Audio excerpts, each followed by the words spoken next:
Assalamualaikum warahmatullahi ta'ala wabarakatuh. InsyaAllah pada pertemuan kali ini kita akan membincangkan dalam unit kelima berkenaan dengan ijtihad.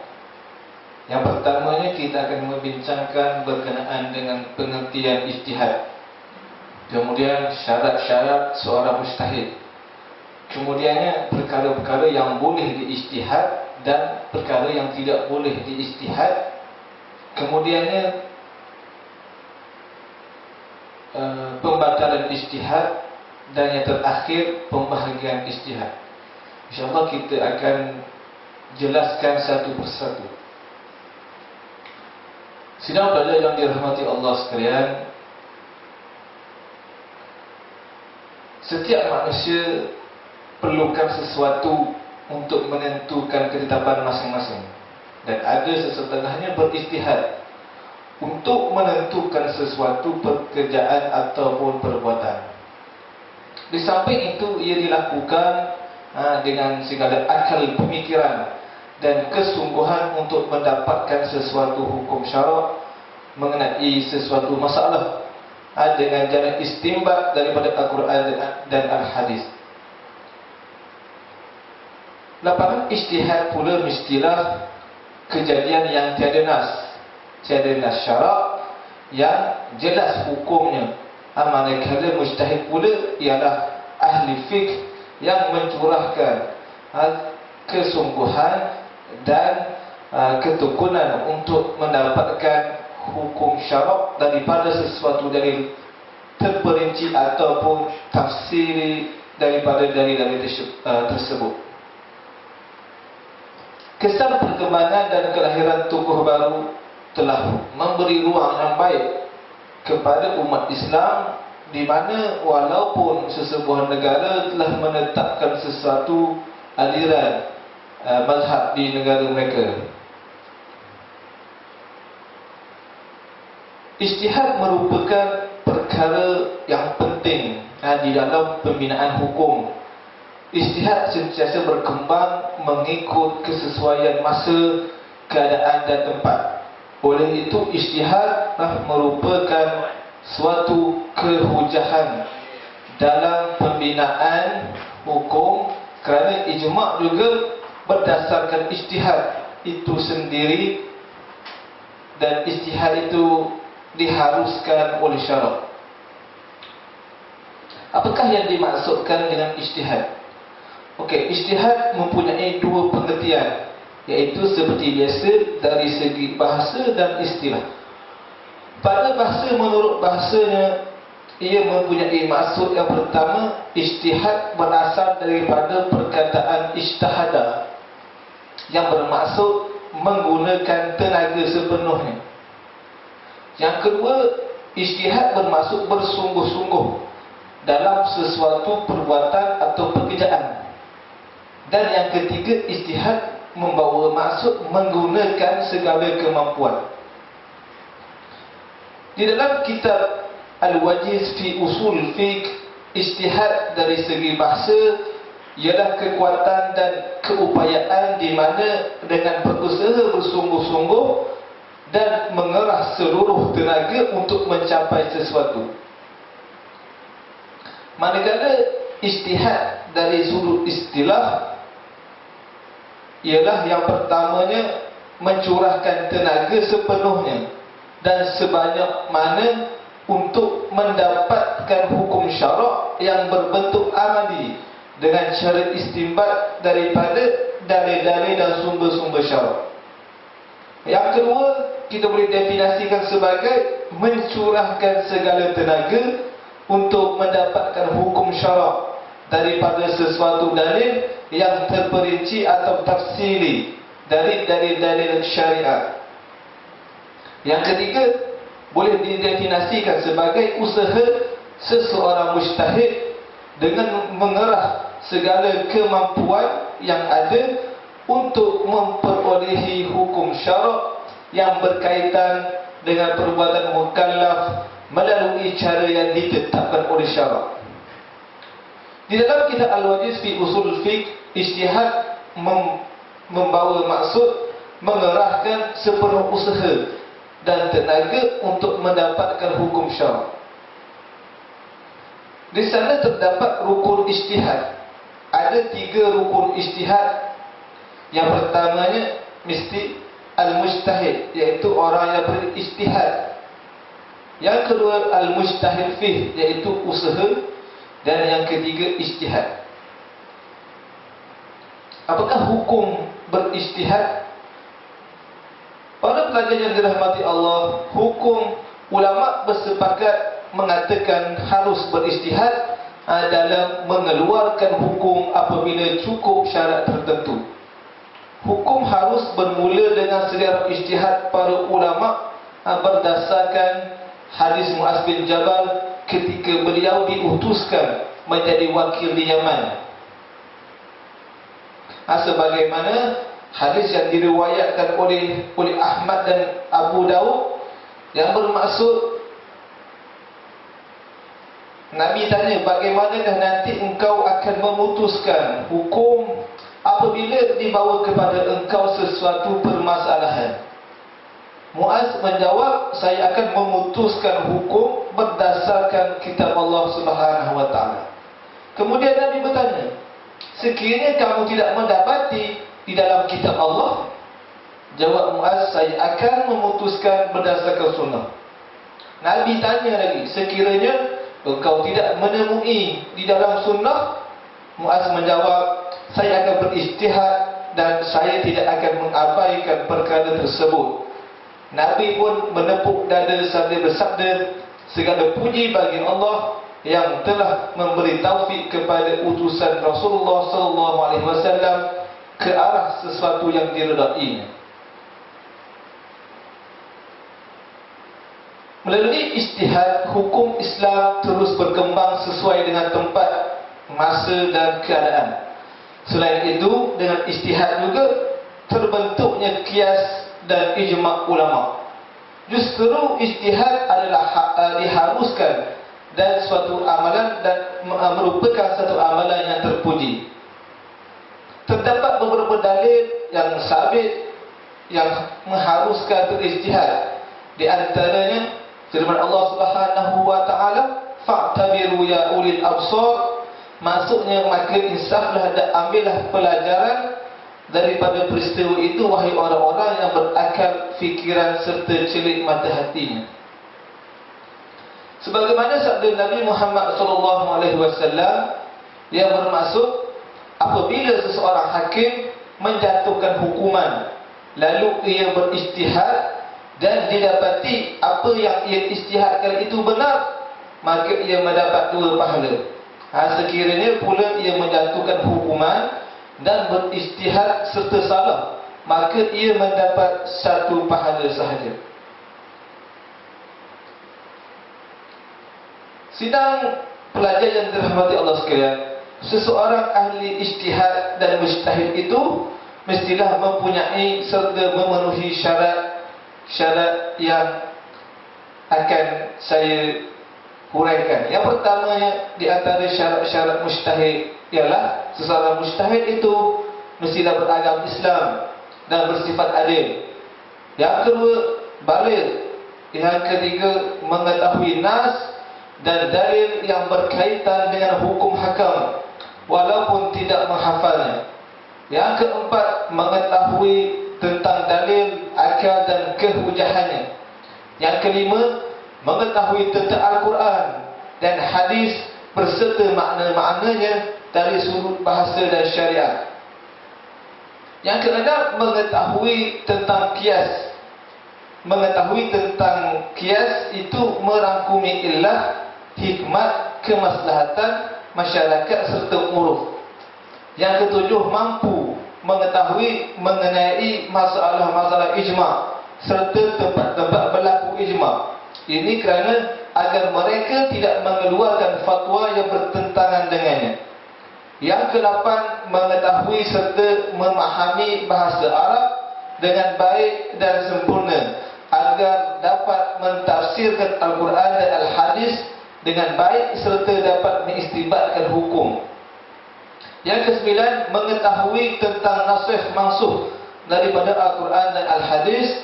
Dan yang ke-10, mengetahui ilmu usul fiqh kerana ia merupakan asas dalam berijtihad dan istinbat hukum. Yang ke-11, mempunyai kefahaman yang baik supaya dapat membezakan antara pendapat yang benar dan yang salah. Dan yang ke-12, mengetahui tentang sebab nuzul ayat dan sebab datangnya hadis atau asbabul wurud hadis serta syarat hadis mutawatir dan ahad.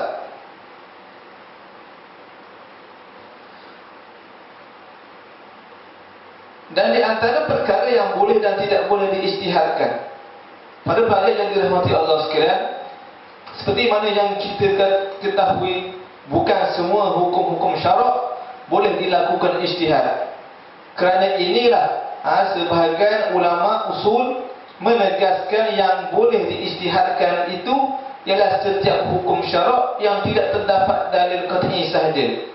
Artinya hukum-hukum syarak yang ada dalil-dalilnya yang qat'i tidak mungkin diijtihad dan dikhilafkan. Seperti apa? Seperti solat, puasa dan sebagainya.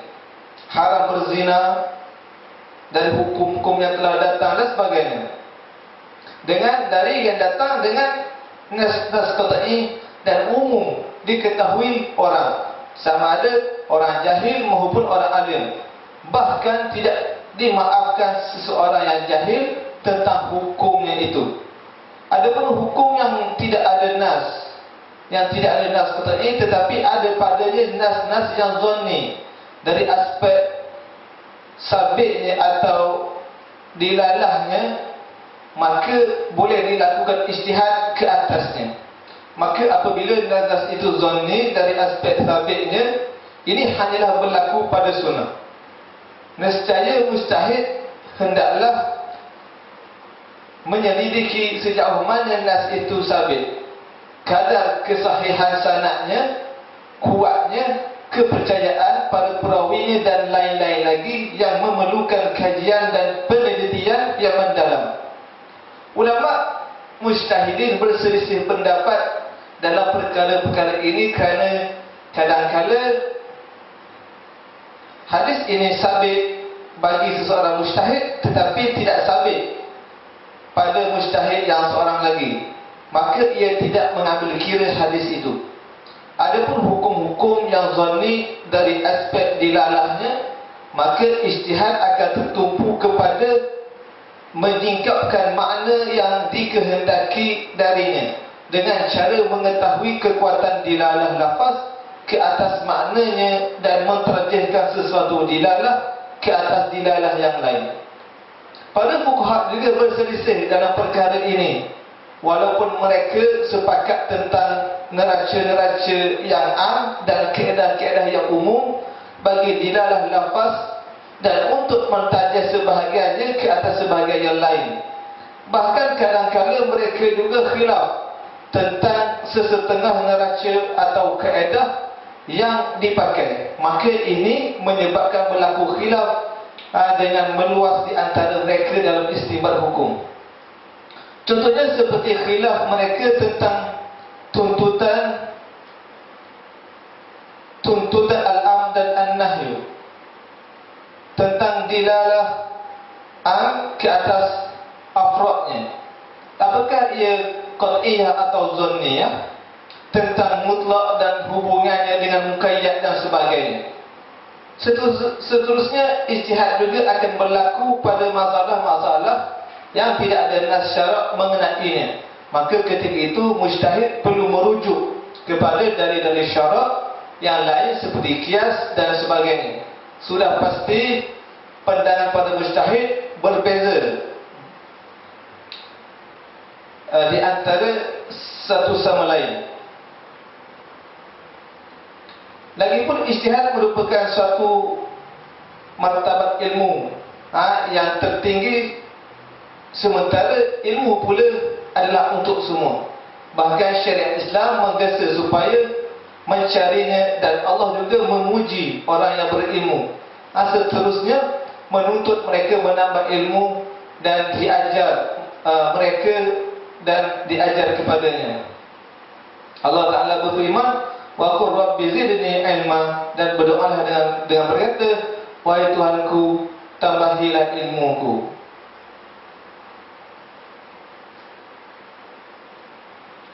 Seterusnya kita akan membincangkan berkenaan dengan pembatalan ijtihad.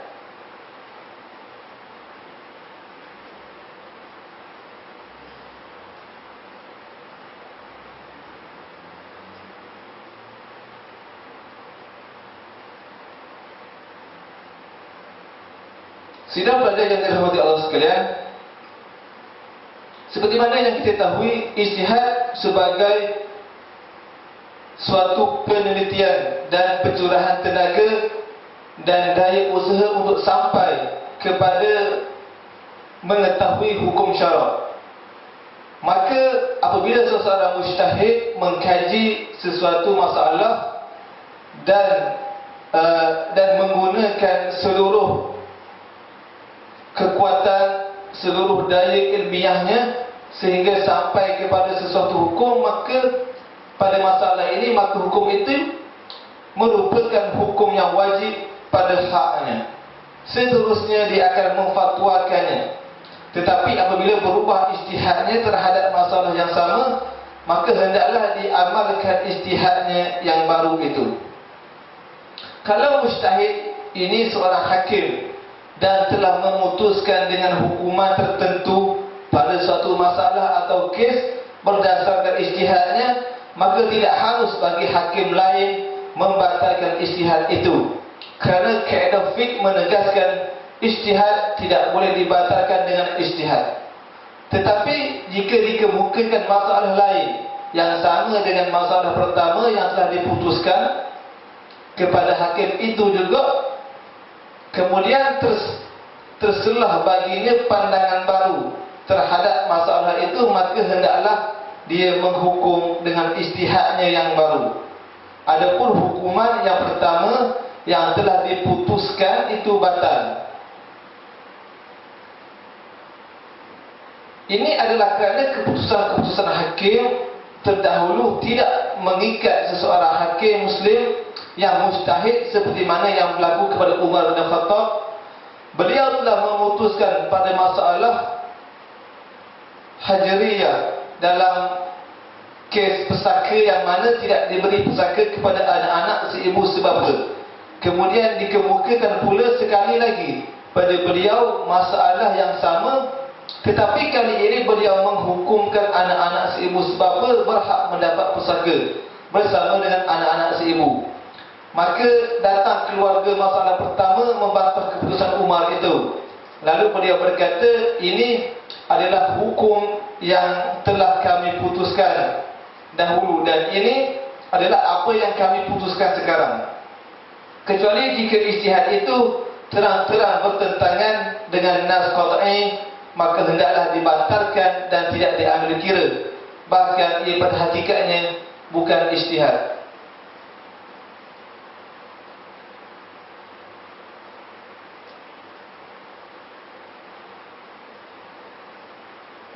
Sidang pelajar yang dirahmati Allah sekalian, para ulama telah membahagikan tuntutan jihad kepada beberapa bahagian.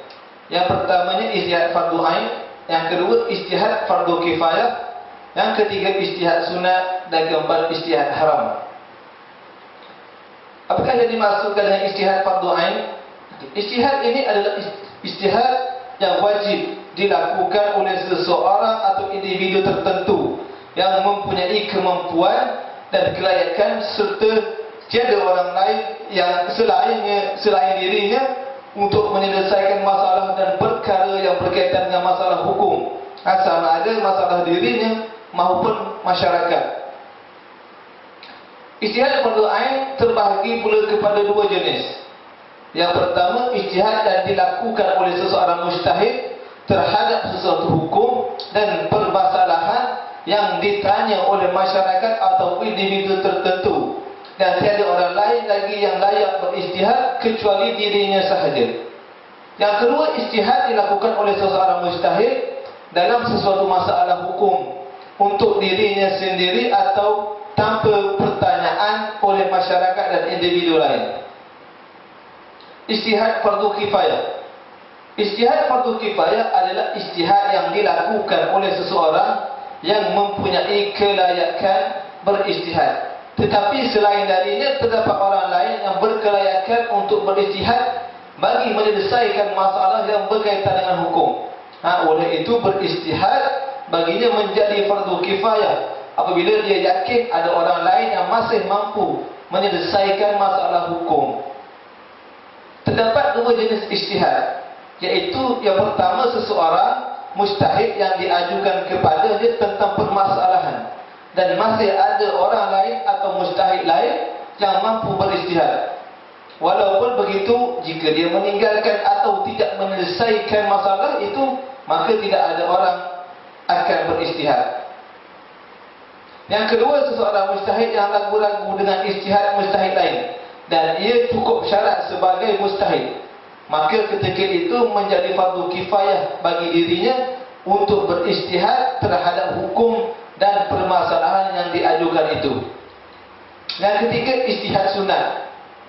Ijtihad yang merupakan ijtihad untuk menyelesaikan masalah hukum hakam, yang mana ijtihad itu dilakukan oleh seseorang yang memenuhi syarat berijtihad untuk menyelesaikan perkara dan masalah yang akan berlaku. Ijtihad sunat ini ada beberapa jenis. Yang pertamanya, seseorang mujtahid yang berijtihad dalam bentuk sesuatu masalah yang ditanya oleh individu atau masyarakat mengenai hukum. Namun begitu perkara atau permasalahan yang ditanya itu belum berlaku dan belum wujud ketika itu. Yang kedua, seseorang mujtahid yang berijtihad tentang sesuatu masalah dan hukum yang belum berlaku atau tidak berlaku, yang mana ia berijtihad tanpa apa-apa faktor atau sebab. Yang terakhir sekali, ijtihad haram. Ijtihad haram adalah ijtihad yang dilakukan seseorang yang mana syaranya bercanggah atau tidak memenuhi syarat mujtahid serta bercanggah dengan nas. Itulah bahagian-bahagian ijtihad yang saya sebutkan tadi. Yang pertamanya, saya ulang balik, ijtihad sunat, ijtihad haram, ijtihad fardu kifayah, dan ijtihad fardu ain. Wallahu ta'ala a'lam bishawab.